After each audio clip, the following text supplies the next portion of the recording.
keep in mind, if you have a two-part question, that's two questions. Okay, let's take some questions from our membership. And we're going to start with Mr. Richard Hinkle from Local 1263. Richard, you are now live. Yes, on the healthcare situation, if we're not working and we're on a furlough, how's that going to work with us on behalf of paying the healthcare, or how's the situation going to happen on that behalf? So, Richard, I'll take the first shot at that. And I know Jay Youngdahl, our attorney, may want to jump in there. But we are working every day with our fringe funds to see how we can improve the availability to provide health care for you guys. And if you're on a furlough, hopefully you've been working enough to have some banked hours. And if your banked hours are starting to run out, I think a lot of the trustees, I know the trustees are entertaining what we can do to ensure that our members get continued health care coverage. Jay, would you like to add to that? I can just say it's a great question. And so what we're doing is we're looking at every one of the funds and trying to figure out people who have full hour banks, part hour banks, almost no hour bank, and how we can deal with that. We also have some people who, let's say, may have already been laid off and say just 1 month into kind of a COBRA. We're looking at that too. Most of our funds, I believe, are in very good shape and have some ability to help out. And at this point, it looks like that we're going to be in very good shape, assuming things start to pick up, which it seems like they probably will. Richard, I hope that addressed your question. And we'll move on to the second question of the night. And this question is going to come from Travis Daniels out of Local 729. And this question will be directed for Jay Youngdahl as well. But Travis, you are now live. My question is, if we work normally 40 hours a week for a company, are we able to apply for FMLA to stay home and take care of children that the schools are shut down or daycares are closed in our area? Okay, so this is something that is somewhat complicated, and I'm happy to help you out personally on this. The way the law was written, it makes some difference based on your relationship to the child. Like I did one recently where the question was, a man got remarried and the children were the wife's children from a previous marriage, and how we deal with that. But if you will get with your rep, and we could set up a call tomorrow, Monday, or whatever, and I'm happy to walk you through the different options, and then you can decide which one works best for you and your family. Okay. Travis, I might have cut you off there, brother. I apologize. But I hope that answers your question, and I'm sure Jay Youngdahl will follow up with you. So with that, I would like to move on down to an online question from Mark Adams Sr. And I apologize, Mark, you didn't put your local number in there, so I don't know what local you're from. I have to read that question, I believe. So the question is, can we draw out of the 401k up to the $100,000 for COVID-19 with no 10% penalty and an option to pay 20% federal tax over the next 3 years? So, Mark, the trustees of your 401 or your program will have to approve for you to have that capabilities. I know that those trustees are contemplating that. I've been involved in a few conversations. I'm not sure of the dollar amount that you'll be allowed to draw, but I believe you will be hearing some information in the coming days that educates you on what you can do for your specific 401 plan. There's many different 401s, defined contributions, and annuity plans across our 11 state council. And each of those funds, the trustees of those funds will have to approve how to deal with a withdrawal. And every one of them could be slightly different. But I know that every plan is trying to come up with a avenue to allow, hopefully, to allow members to be able to pull some resources from there. I hope that answered your question. You are online, and I can't take you live, but I hope that answered your question, brother. Great question. Very good question. So with that, we will go to our next caller online. We have Daniel Brown from 1421. And Daniel, you are now live. Hey, good evening. I hope everybody's doing all right out there. My question is simple. I know that with COVID-19, the halls have been restricted on movement, and the union members aren't allowed to go there. Obviously, Congress attend. My question is, have we sought after any online courses or things that the apprentices could do if they're out of work or wanting to move up as well at this time? Looked at virtual courses, or have we explored any of those programs? So, Daniel, I'm going to comment on that, and then I'm going to ask District Vice President Donahue to comment on that, because he is going to have a greater knowledge of what's going on out pushed from the ITC. But for our local training trust funds, we actually have 5 training trust funds across our 11-state footprint. We're in constant communication with our training directors, and I would imagine many of them are on this call listening this evening. But they are all working diligently to try to establish programs that will allow you guys to continue, especially the apprentices, continue with their adult education. I know some of the programs are actually mailing curriculum or having an apprentice come by and pick up the curriculum so they can study at home, and then come back in very small classes where they could keep social distancing, people 6 feet apart or greater, and do the testing portion of those programs. I also know there are training directors are working with the ITC to try to establish some of that online training. At this point, I don't know how quickly we'll be able to get that out, but District Vice President Donahue, you may have some insight on that. Not really, Wayne. You've answered that very well. But I tell you, the training centers we're looking all across the Southern District.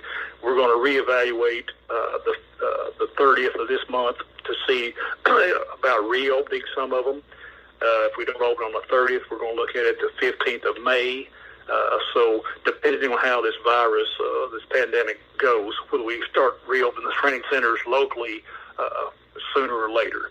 The ITC is closed, and I think we'll be reevaluating that sometime in May too, to find out to make a determination when we reopen that. But yes, there is classes online that you can take from the international, and your training center training director would have the direct information on that. So I would suggest tomorrow that you call your training center at 1421 and talk to the training director, and he can instruct you on how to get online on some of the classes that we do have for you to take. Good question, though. Great question, thank you, gentlemen. Daniel. Yes, sir. So at this time, we're going to move on. We're going to go to Colt Rice from 1263. And Colt, I got on here that it's either me or Dennis that answers this question. Okay, so Colt, you are now live. All right, thank you. I'm wanting to know, as a traveler, have we worked up anything as a, each individual hall, will they have something worked up as far as trying to hold each contractor accountable by what they supply or how they go about their daily routines when we come in these plants? So Colt, I'm hoping that you're talking about on the safety aspect, because Yes. in my queued question it says preventing lockouts. So for clarification, is it preventing lockouts or for the safety of our membership? Right, it's basically the same, because where I was up here, I'm here in Michigan, and at Chrysler, I mean, there was almost fights. There were guys that on the electrical union side, there were 2 or 3 guys on the day shift that were tested. They tested positive. Well, they just kept on. And there was a guy that his wife had been to South Korea. She came back. He didn't tell anybody for 9 days. So, I mean, there was almost a big shutdown, the whole plant. Then finally, Chrysler did shut everything down about, I'd say, a good week to a week and a half after acknowledging these people had the COVID. So, All right, Cole. I'm just wondering. I need to work with you here, okay? So as far as preventing lockouts, even though we're under this COVID-19 pandemic, we still operate under collective bargaining agreements. And I'm not aware of any collective bargaining agreement out there that doesn't prevent lockouts, okay? And as far as the safety portion of what a contractor is supposed to be doing, we just got some new OSHA guidelines out actually today that are educating us on what to expect and what we can push out there or bring to our contractors and say, hey, this is the work environment that needs to be established. We're working with our contractors. They are our business partners. And, we want to work every day to ensure you guys can go to work and have a safe work environment, whether it's just the hazards of everyday construction work or whether it's the hazards of COVID-19 pandemic. That's what I want to know, because, I mean, there was anywhere from like 800 to 1,200 people inside this plant every day. So that's really what I wanted to know right there. Dennis, do you have anything to add to that? Just briefly, these plants, these owners, these end users, they were thrown a curveball on all this stuff too, and I think it's taken some of them a little while to come up to speed on what the guidelines they should use. But the business reps across the nation are doing their best to monitor these jobs and make sure our members are safe, and I think it's getting better. I hope that's the case.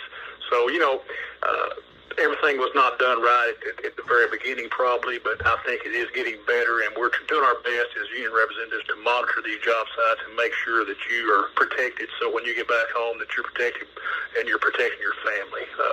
So I think everybody's doing, from the contractors, the end user, and the union, I think they're doing everything they can to make this a safe workplace. Thank you. All right, we're experiencing a little bit of technical difficulty. We're running short on time, so I'm going to make this the last question, okay? And forgive me if I get it wrong, but Miss April Crownhart from Local 1263, your question disappeared on me, but I believe, if I can recall that question, you were concerned, or you wanted to know how many of our 11 states were actually participating in the $600 additional unemployment federal program. For that question, we would definitely direct that to Rick Halford. Great question, April. So as of yesterday and all my research that I've done, every state in our 11 state has opted into the PUC is what I call it, which is the Federal Pandemic Unemployment Compensation Program. They've all opted into that program right there. As of right now, I don't see any of them opting in to the Pandemic Emergency Unemployment Compensation Program as of yet, but that's stuff that still needs to be rolled out. But right now, they all have opted in to the Federal Pandemic Unemployment Compensation Program for the additional $600 supplement per week. Great answer there, Rick. April, I apologize. Somehow we dropped you on the computer and I couldn't bring you live, so we apologize for that. But at this time, I'd like to say, hey, great questions. We appreciate everybody participating in the call tonight, but we want to take one last poll before we enter into closing, okay? So we would like to know how you prefer to receive communications from the council and your local. So press 1 for text messaging, press 2 for emails, press 3 for informational calls, and press 4 for social media posts. We'll give that about 10 seconds, and we'll give you the results. Your response has been registered.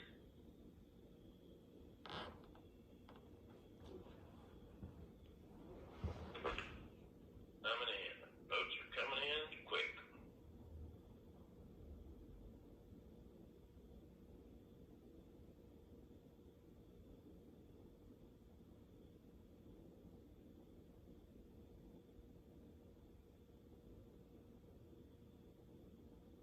All right.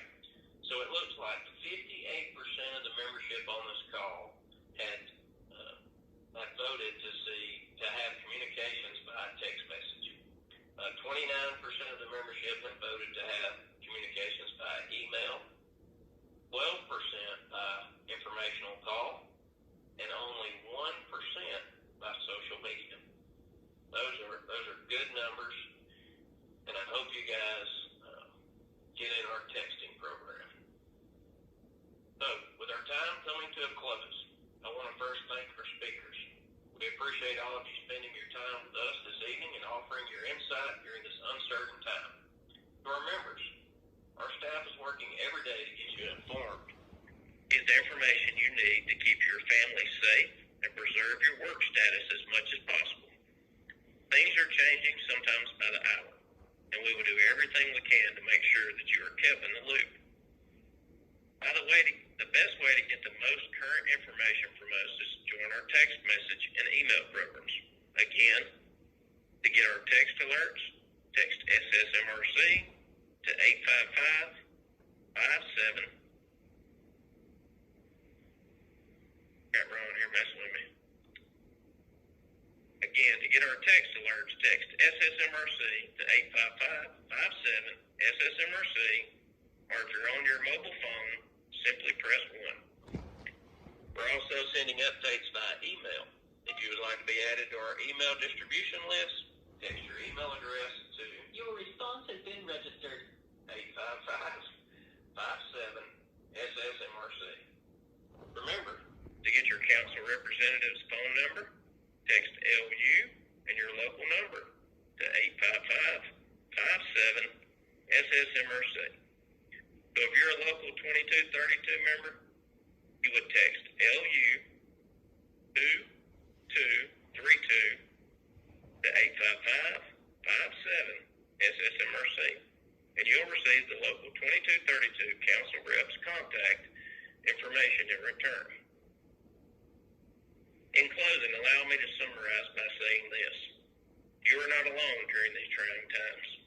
We're here for you, and we're working to make sure every brother and sister has the resources they need to get through this crisis. Visit the Council's COVID-19 Information Clearinghouse on the SSMRC website. That would be www.southernstatesmillwrights.org. By moving your icon over the News tab and clicking on Latest News, you can view the latest updates. You can also get updates by our weekly electronic newsletter, our texting program, and our social media platforms. Our Facebook page is Southern States Millwrights, and you can find us on Twitter with Southern Millwrights and @SSMRC11. We weren't able to get to every question tonight, but if you have more questions, please leave your question when you hear the prompt to leave a voicemail. We will have someone contact you to address your question. This week I began recording regular video messages. In these messages, I will be answering member questions. Please email your questions to info@southernstatesmillwrights.org. I hope all of you are staying safe. Please follow the experts' advice of hand washing, surface sanitizing, and social distancing. Please take care of yourselves and your families so that when things return to normal, you are healthy and ready to go. Thank you again for participating in this evening's. And remember, we're stronger together.